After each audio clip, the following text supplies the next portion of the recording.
Կին կաթողիկոսը քաղաքականությամբ է զբաղվում։ Փաշինյանն էլ Երևանից հայտարարեց. Եկեղեցին քաղաքականությամբ զբաղվում էր 2020 թվականին։ Եկեղեցին քաղաքականությամբ զբաղվում էր 2021 թվականին։ Եկեղեցին քաղաքականությամբ զբաղվում էր 2022 թվականին։ Եկեղեցին քաղաքականությամբ զբաղվում էր 2023 թվականին։ Եկեղեցին քաղաքականությամբ զբաղվում էր 2024 թվականին։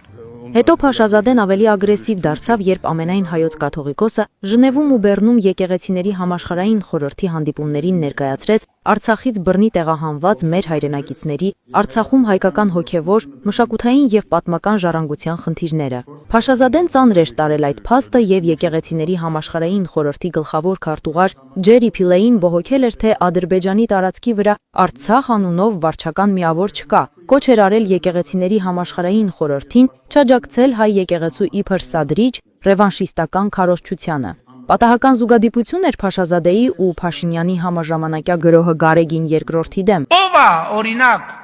Կտրիչ Ներսիսյանին իրավունք տվել հրահանգ տալ ամուսնացյալ քահանային։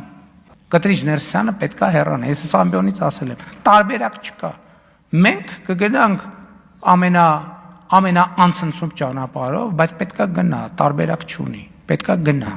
Ընդ որում Փաշինյանի նպատակը նաև հայ հանրության շրջանում համախոհների բանակ ձևավորելն ու վեհափառին վեհարանից արտաքսելը։ Իշխանությունների ու Փաշազադեի գրոհից 7 ամիս անց հայ եկեղեցին շարունակում է պայքարը ներքին ու արտաքին թշնամիների դեմ։ Եկեղեցու դեմ հալածանքների հետևանքով 4 սրբազաններ կալանավորված են։ Կաթողիկոսին Էջմիածնից հեռացնելու փաշինյանական անցնցում գործողությունը չի իրականացվել։